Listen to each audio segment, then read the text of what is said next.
Live from WTOC, the Southeast News leader. The News Now starts on WTOC Plus. Well, thanks for joining us this morning on WTOC Plus. I'm digital anchor Jude Binkley. We begin with this. A person was injured and now without a home after an early morning house fire in Savannah. Savannah Fire said just before 7 a.m., crews were dispatched to the 1100 block of East Gwinnett Street for a residential structure fire. Crews were met with heavy smoke and flames when they got to the scene. Fire officials said the fire was under control just minutes later, around 7:03 a.m., and was fully declared out at 7:07. One resident was transported by EMS with minor injuries and will be displaced, according to Savannah Fire. Well, a vehicle pursuit in Jasper County near Low Country Drive ended with a K-9-assisted arrest yesterday afternoon. Jasper County Sheriff's deputies helped the South Carolina Highway Patrol with the vehicle pursuit. Officials say the suspect ran away, leading to the deployment of their K-9 unit. The K-9 team helped track the subject, who was taken into custody without further incident. As you can see on your screen, K-9 Hydro participated in the operation. The Hardeeville Police Department, Beaufort County Sheriff's Office, South Carolina Department of Natural Resources, and South Carolina Highway Patrol assisted as well. Jasper County Sheriff's Office officials say that strong partnerships help keep the community safe, and a job well done makes K-9 Hydro smile ear to ear. Well, we have more details after Chatham County Police and Fire are investigating how a car ended up about 20 feet in marsh last night. This happened around 7 o'clock off Highway 80 near Johnny Mercer Way. First responders on scene say that one man was taken to the hospital with injuries. It took about an hour to tow the car out of the marsh. We are still waiting to find out exactly what caused this crash, so you can stick with WTOC for updates. Well, happening today, 2 suspects charged in connection to a fatal hit and run in Chatham County have a court hearing. Miguel Reyes Castro and Olvin Ramos have a preliminary hearing at 2 o'clock this afternoon in the Chatham County Recorder's Court. Both face charges in the hit-and-run death of 14-year-old Marcus Anderson, who was riding an electric bike near Glade Street and Ferguson Avenue in December when he was hit and killed. Castro is charged with vehicular homicide. Ramos is charged with being party to a crime. Stick with WTOC for updates after what comes out of court. Well, this garnered a lot of attention yesterday evening after a major federal drug trafficking operation resulted in 55 arrests across Georgia and several other states. The FBI Atlanta field team led the effort yesterday on executing search warrants in Glynn County and beyond. More than 150 special agents and deputies from multiple agencies participated in the early morning raids. Federal authorities say the drug trafficking organization was responsible for distributing large quantities of meth, MDMA, fentanyl, cocaine, crack cocaine, and marijuana throughout the area. Officials say drugs in this operation were sourced nationally and from across the globe. Our investigation shows that members of this group were traveling to Los Angeles, Miami, Atlanta, and Jacksonville to source these drugs. Additionally, one of the indicted subjects communicated with a supplier in China having drugs shipped directly to Brunswick. The FBI Atlanta team worked with the DEA, GBI, and local officers with Glynn County and Brunswick. More support came from FBI field offices and several other states as well, with arrests also made in Texas, South Carolina, and New York. One additional person, a 56th person, was named in the indictment, and they are expected to turn themselves in within the next week. Well, we have continuing coverage as West Wind Elements is now responding after Bryan County leaders called for an investigation related to environmental concerns at the site of the company's proposed nickel mine. In a statement, the company said, quote, Bryan County leadership is already well aware of existing environmental concerns at Caesarstone and has possessed a third-party environmental site assessment proving such since August 1st, 2025. The company then went on to say Westwind will continue to offer transparency to the community in good faith and will not be bullied even by those in leadership who perpetuate misinformation and mislead the public.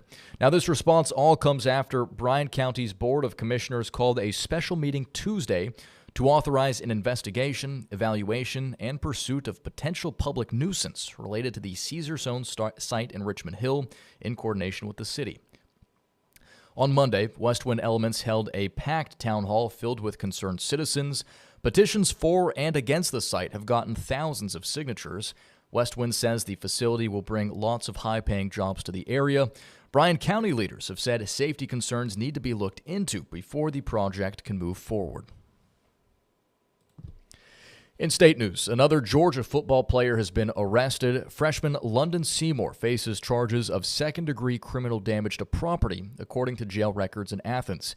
He has posted bond. Seymour is a defensive tackle and the son of Bulldogs legend and Pro Football Hall of Famer Richard Seymour. A word that is probably very popular these days is gaslighting, and that is the action of something taking place and then the abuser downplaying it. Well, February is Teen Dating Violence Awareness Month. Professionals say this epidemic is more common than many parents realize. Some possible warning signs include stalking, excessive texting, or suddenly withdrawing from activities they love. And statistics show 1 in 3 teens will experience dating violence. The Sexual Assault and Violence Education Task Force in Columbus, Georgia, says this often starts with warning signs that look like affection but are actually control. Look out for people that start to withdraw or start to not find joy in things that they used to find joy in. So if they were an athlete or if they were in theater or music and they're no longer interested in those things and they're really focusing on an unhealthy relationship, that's definitely a warning sign. SAVE educates staff and students on sexual and dating violence. Hope Harbor says it's not just women who are victims. Men come forward for help as well. Well, this morning, the family of Nancy Guthrie, in an emotional new video, is speaking directly to their mother's potential abductor. It's been nearly 5 days now since the mother of Today's Show co-host Savannah Guthrie was last seen at her home in Arizona. CBS's Jared Hill has the latest. Our mom is our heart and our home. In a gut-wrenching new video, Today's Show co-host Savannah Guthrie, her brother and sister are pleading for their mother Nancy to be returned safely. Mama, if you're listening, we need you to come home. The message as the desperate search for the 84-year-old intensifies into its 5th day.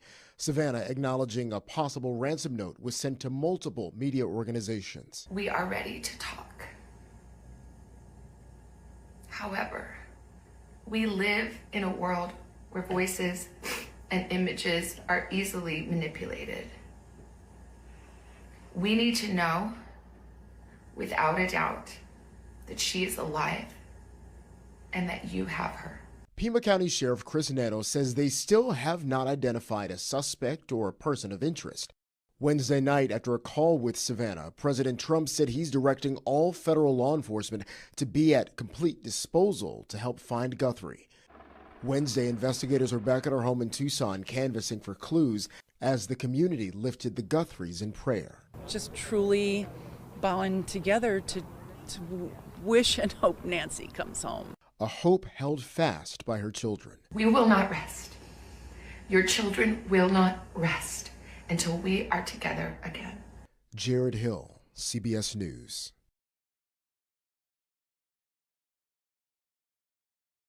And we'd like to take a moment to note that we do have additional coverage on the search for Nancy Guthrie on WTOC Plus now, featuring live special reports from Arizona, direct interviews with the Pima County Sheriff, and a deeper dive into the ongoing investigation. I should also note that we just got notice that the Pima County Sheriff in Tucson, Arizona, will be giving an update on the search at 1 o'clock this afternoon. So we will be streaming that live right here on WTOC Plus for the latest. You can tune in right here at 1 p.m. Turning now to some national political news, taking a look at Capitol Hill this morning, where affordability is a top issue for 2026. Lawmakers in both chambers are working to tackle one of the root causes of the cost crisis, the high price of prescription drugs. WTOC Washington correspondent Katrin Ossoff has more on the different tactics taking place to protect patients and hold the people increasing prices accountable. Take a look. I'm really, really happy today. But I want to say again, this is just the beginning. A cause for celebration and a launching point for reform. When President Trump Tuesday signed the 2026 appropriations package into law, the stroke of his pen did more than just fund the government. It launched a full-scale attack on the business practices of PBMs, pharmacy benefit managers who are key in determining drug prices. What they have done is to narrow the options and increase the cost. Through acting as middlemen between insurers and patients, PBMs have long incentivized higher prices, with their income linked to the cost of prescription drugs. But a rule added to the appropriations package would sever that tie, promising to lower the high cost and expand transparency and accessibility. It was a win for health care. This was big. Wednesday morning, a bicameral group of Republicans celebrated the progress made, but they weren't the only ones. Across the aisle, Democrats are also tackling how much you pay for medication, but saying it's going to take a broader look at conditions that lead to price hikes in order to find a cure. When Big Pharma gets richer off the backs of a grandmother struggling to pay for cancer medication, that system is broken. Even though PBM reform was a bipartisan issue, the Blue Party wants to take it further. In a letter sent to colleagues, senators outlined an effort to lower drug prices by tackling the crisis from two fronts, changing how much manufacturers charge, then what patients actually pay at the till. Anything that works, we're ready to do it. Two tactics, one shared goal, and a fight both parties say is far from over. And what I've said in the effort to drive the PBM reform is this is just the beginning. In Washington, I'm Katrin Asaf. In sports news, thousands of fans are already pouring into San Francisco and Santa Clara ahead of Sunday's Super Bowl 60 at Levi Stadium. At the same time, dozens of local and federal law enforcement agencies are huddling to protect against threats on the ground, in the sky, and on the seas. CBS News' Gwen Bumgarner has more from San Francisco. Super Bowl week is kicking off with more than 1 million people expected to travel through San Francisco this weekend. The security game plan took 18 months to draw up, pulling in more than 35 law enforcement agencies throughout the Bay Area and inside Levi Stadium. This Super Bowl, let's celebrate the game, protect the fans, teams, and businesses that make it great. Security efforts extend to the sky as agents conduct aerial surveillance, and to the seas with stepped-up U.S. Coast Guard patrols. By showing a greater presence, we hope to deter any type of bad actor. Each year, agents with the Department of Homeland Security are at the stadium as well as event spaces like this. The NFL emphasizes they're here for safety efforts, not immigration enforcement. There's no planned ICE enforcement activities. We are confident of that. Throughout the week, bomb detection canines are working around the clock, while animals at the San Francisco Zoo work to put in their Super Bowl predictions. This lion believes the Patriots will claw their way to the Lombardi Trophy. Meanwhile, the McCullough family is betting big on the Seahawks. More or less than $100? More. A lot more? Yeah, a lot more. It'll be good for the bank account if we win. Stadium security is locked in, but the outcome of Sunday's game is anything but. Gwen Baumgartner, CBS News, San Francisco. And finally, here on WTOC Plus, some brand new wheels on a bus are going round and round in Beaufort County. The school district, unveiled a new school bus, a traveling preschool bus at Port Royal Elementary School yesterday. This will be the third traveling school bus the district has used since 1996. The bus will make stops at grocery stores and other places across the county, and it'll help families better understand school readiness, answer any questions, and provide resources. So we know as a school district that basic needs have to be taken care of first before real learning can occur. It really helps us get a step ahead as a school district so that when they enter kindergarten, they're ready to learn. The old preschool bus that's been used since 2015 will be semi-retired. It'll be stationed in Bluffton for parents and kids to still use. Also want to say the bus, that paint job looks pretty cool as well. I wish school districts did that more often. The just the traditional yellow, kind of boring. Put a cute crocodile character on a bus or something like that. I don't know. Some school pride here and there is always nice. All right, with that, we're going to wrap things up here for the news on WTOC Plus. Thanks for joining us this morning. We'll be back with the news at noon in just about 40 minutes at the top of the hour. In the meantime, you can check our website for the latest updates. Thanks for watching, and here's Local News Live.